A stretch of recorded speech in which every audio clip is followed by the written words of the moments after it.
ऐकावं ते नवल अशी परिस्थिती पावसानं करून ठेवली आहे। वेळेच्या आधी 12 दिवस म्हणजे मे मध्ये महाराष्ट्रात मॉन्सून दाखल झाला।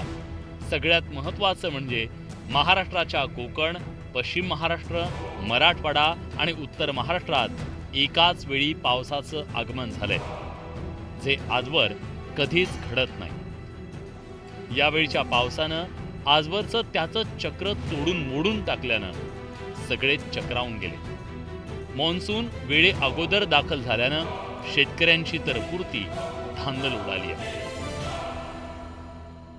काय काय लोकांनी मका केल्या त्या दिवशी पावसाला सुरुवात झाली, वाहून गेलं ते काय तर उगणार नाही, त्याचं हे झालं, त्याचं चेक तयार झाला त्या बियाचा, ते वाया गेला त्यांचं। बऱ्याच लोकांनी मका केल्या त्या दिवशी पाऊस चालू झाला।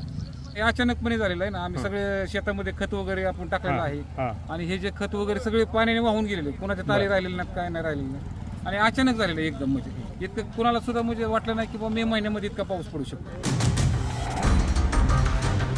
साधारणपणे मॉन्सूनचा पाऊस शांत असतो, पण यावेळी मॉन्सून पूर्व पावसासारखं तो तांडव करतोय। त्यामुळे काढणीला आलेल्या उन्हाळी पिकाला त्याने खिंडीत गाठलं, शेतकऱ्यांचं अतोनात नुकसान केलं।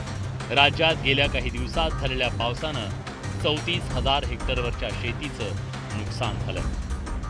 आत्ता आलेल्या या पावसामुळं आणि जास्त प्रमाणात काही ठिकाणी पाऊस झाल्यामुळं शेतकऱ्यांचं नुकसान झालेलं आहे। साधारण आत्तापर्यंत जो प्राथमिक अंदाज आहे तो 34,000 हेक्टरचं नुकसान या पिकांचं झालेलं आहे।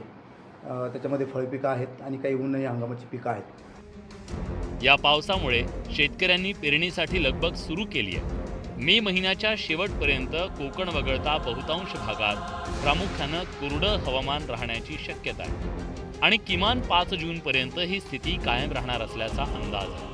त्यामुळे शेतकरी द्विधा मनस्थितीत आहे। या पार्श्वभूमीवर हवामान आणि कृषी विभागानं योग्य मार्गदर्शन करावं अशी मागणी केली जाते आहे।